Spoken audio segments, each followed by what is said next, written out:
સુરતમાં વન્યજીવ તસ્કરીના એક મોટા રેકેટનો પર્દાફાશ થયો છે। 1 કરોડ રૂપિયામાં દીપડાનું ચામડું વેચવાના સોદાની માહિતી મળતા ડીઆરઆઈએ ફિલ્મી અંદાજમાં ટ્રેપ ગોઠવી આરોપીને રંગે હાથ ઝડપી પાડ્યો હતો। તપાસ દરમિયાન વધુ એક આરોપીની ધરપકડ કરવામાં આવી છે। સૌથી ચોંકાવનારી વાત એ છે કે જપ્ત કરાયેલા ચામડા પર ગોળીના નિશાન મળી આવ્યા છે, જે તાજેતરમાં દીપડાનો શિકાર કરાયો હોવાની આશંકા વ્યક્ત કરે છે। શું છે સમગ્ર મામલો, જોઈએ આ ખાસ રિપોર્ટમાં। વન્યજીવોના અંગોની હેરાફેરી સામે સતત કાર્યવાહી કરતી ડીઆરઆઈની ટીમને સોશિયલ મીડિયા પર એક શંકાસ્પદ માહિતી મળી હતી। એક પ્રતિબંધિત વોટ્સએપ ગ્રુપમાં દીપડાના ચામડાના ફોટા શેર કરીને તેને વહેંચવાની ઓફર મૂકવામાં આવી હતી। આ પોસ્ટ પર નજર પડતા જ ડીઆરઆઈની ટીમ સતર્ક બની ગઈ હતી।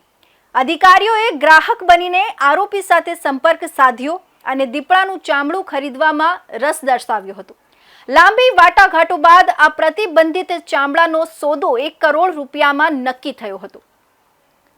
સોદો પૂર્ણ કરવા માટે આરોપી બદરી અબ્બાસે સુરત સ્ટેશન રોડ પર આવેલી હોટલ અલંકાર પસંદ કરી હતી। હોટલના રૂમ નંબર 203માં તે ટ્રોલી બેગમાં દીપડાનું ચામડું લઈને પહોંચ્યો હતો, પરંતુ તેને ખબર નહોતી કે જે ગ્રાહક તેની રાહ જોઈ રહ્યો છે તે વાસ્તવમાં ડીઆરઆઈના અધિકારીઓ હતા। જેમ જ આરોપીએ ચામડું બતાવી સોદો પાકો કરવાનો પ્રયાસ કર્યો, તેમજ ડીઆરઆઈની ટીમે પંચોની હાજરીમાં દરોડો પાડી તેને રંગે હાથ ઝડપી લીધો।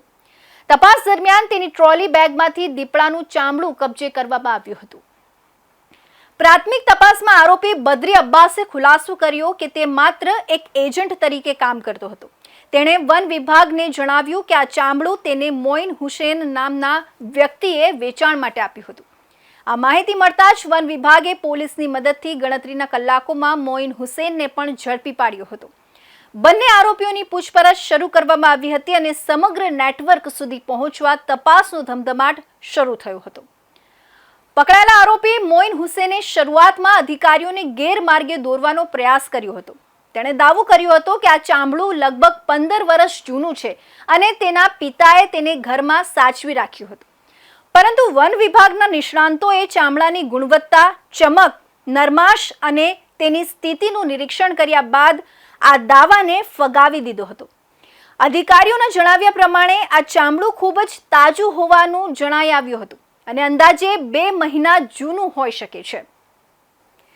તપાસ દરમિયાન સૌથી ચોંકાવનારો ખુલાસો ત્યારે થયો જ્યારે વન વિભાગે ચામડાનું ઝીણવટભર્યું નિરીક્ષણ કર્યું। ચામડાની સપાટી પર ગોળી વાગ્યાના સ્પષ્ટ નિશાન જોવા મળ્યા હતા। આ નિશાનોથી આશંકા વ્યક્ત કરવામાં આવી રહી છે કે દીપડાનો શિકાર ફાયરિંગ કરીને કરવામાં આવ્યો હતો અને ત્યારબાદ તેની ચામડી કાઢીને વેચાણ માટે તૈયાર કરવામાં આવી હતી। આ ઘટનાએ વન વિભાગની ચિંતા વધારી દીધી છે। डीआरआई की बातमी के साथ मिलके फॉरेस्ट डिपार्टमेंट ने 2 लोगों को पकड़ा है। उन लोगों के पास जो एक लेपर्ड की खाल मिली है, लेपर्ड की खाल से ये अंदाज़ा लगाया जा सकता है कि जो खाल है वो लेटेस्ट है, 2-4 महीने पुरानी होगी और यंग लेपर्ड है, ओल्ड लेपर्ड भी नहीं है। तो ये जो खाल थी ये मोहिनी हुसैन नाम का एक शख्स है, उसके पास से बरामद हुई है। बातमी के अकॉर्डिंग उस शख्स ने नाम बताया अब्बास का। बदरी अब्बास उसके पास से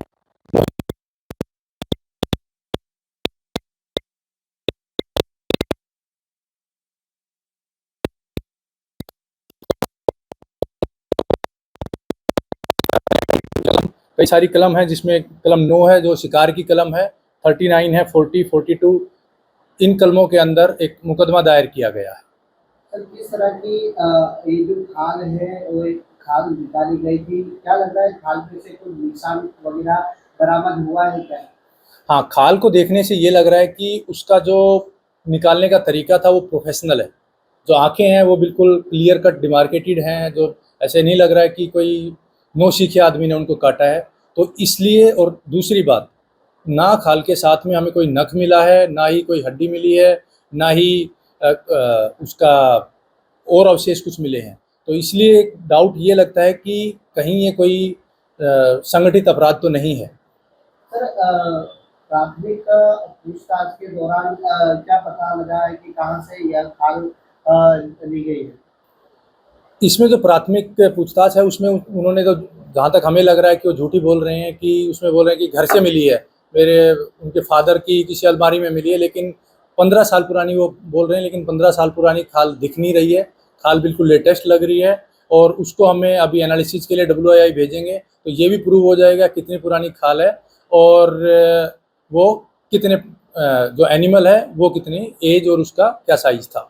सर फॉरेंसिक लैब में जिस तरह भेजने की तजवीज़ की गई है, तो इस लैब के रिपोर्ट के दौरान किस तरह की हकीकत सामने आएगी? इसमें कई सारी चीज़ों का हम पता कर सकते हैं। पहला कि जो उसका मारने का तरीका है वो, कि गोली से मारा गया तो अगर वो निशान होगा तो उसका भी हमें अंदाज़ा लग सकता है। दूसरा उसमें हमें पता चलेगा कि जो काटने वाला जो स्किल को उसको डिस्किन किया गया है उसका क्या तरीका है। तीसरा इसमें हमें पता चल जाएगा उसका साइज़ क्या था और एज क्या थी। तो ये जो पकड़े गए आरोपी उसका कोई ऐसा रिकॉर्ड है आगे कि उन्होंने कोई बेचने की कोशिश की हो जो लेपर को या स्कार्फ या उन दो में से एक जो मोहिनी हुसैन करके इंसान है, तो मोहिनी हुसैन का क्या है कि वो ब्रोकर है, बोल रहा उनका कहना ये है कि वो रियल एस्टेट ब्रोकर हैं, तो हो सकता है कि वो दूसरी चीज़ की ब्रोकरेज करते हैं। अभी बाकी तपास चालू है, जो बाकी वेरिफिकेशन होगा तभी बाकी हम बता पाएंगे। आगे कोई गुनाह किया ऐसा कुछ प्राथमिक जांच में सामने है? प्राथमिक जांच में ऐसा नहीं सामने। सर जिस तरह का अपराध किया गया है, तो अपराध में किस तरह की सरकारी प्रावधान की गई है? जो वाइल्ड लाइफ एक्ट 1970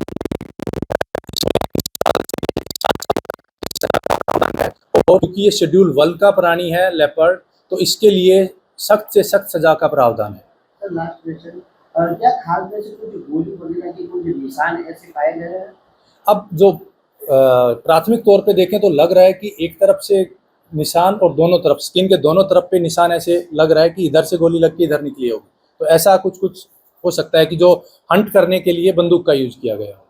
सर आरोपी का नाम क्या है और कहाँ से पकड़े गए हो और ये चमड़ा कहाँ से मिला? आरोपी 2 आरोपी हैं। जो प्राइमरी आरोपी जो पकड़ा गया है वो मोहिनी हुसैन नाम का आरोपी है, और जब जो उसके खुलासा हुआ, जो उसने नाम का खुलासा किया वो बद्री अब्बास सबीर भाई करके हैं। तो ये दोनों आरोपी झापा बाजार के रहने वाले हैं और इनको यहाँ सूरत का एक होटल है रेलवे स्टेशन के पास, उसमें से हमने इनको DRI की बातमी के अकॉर्डिंग पकड़ा है। सर क्या ये लेपर्ड का जो खाल है वो किसको बेचने लाया गया था, ऐसे कुछ जांच पड़ताल में बाहर आया? अभी तो नहीं पता चला है, वो बस एक इन्होंने सोशल मीडिया प्लेटफॉर्म पे डाला था, वहाँ से पूरा एक सेटअप किया गया और फिर उनको पकड़ा गया है। बाजार कीमत कितनी हो सकती है?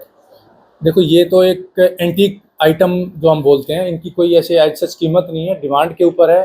तो इनको लग रहा था इनको मिलेगा, इनको लग रहा था 50 लाख से 1 करोड़ रुपए तक इनको इसमें से मिल सकता है। વન વિભાગના અધિકારીઓના જણાવ્યા પ્રમાણે છેલ્લા કેટલાક સમયથી દક્ષિણ ગુજરાતના વન વિસ્તારોમાં દીપડાની સંખ્યામાં નોંધપાત્ર વધારો થયો છે। આ વધતી સંખ્યાના કારણે હવે શિકારીઓ અને વન્યજીવ તસ્કરોની નજર દક્ષિણ ગુજરાત તરફ વળી રહી છે। વન્યજીવોના ગેરકાયદે વેપાર દ્વારા મોટી કમાણી કરવાની લાલચમાં આવા રેકેટ સક્રિય બન્યા હોવાનું માનવામાં આવી રહ્યું છે। દીપડો વન્યજીવન સંરક્ષણ અધિનિયમ 1972 હેઠળ अनुसूची 1 में समाविष्ट अत्यंत संरक्षित प्राणी है। आ गंभीर गुना में सूरत वन विभागे विविध कलमों हेठळ गुनो नोंधी कायदेसरनी कार्यवाही शुरू करी है।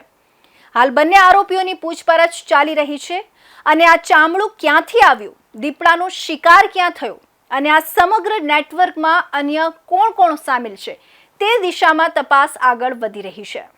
1 करोड़ना सोदा माटे दीपड़ाનું ચામડું વેચવા નીકળેલા આરોપીઓ હવે કાયદાના સકંજામાં છે, પરંતુ આ કેસે વન્યજીવ તસ્કરીના મોટા નેટવર્ક તરફ પણ ઇશારો કર્યો છે।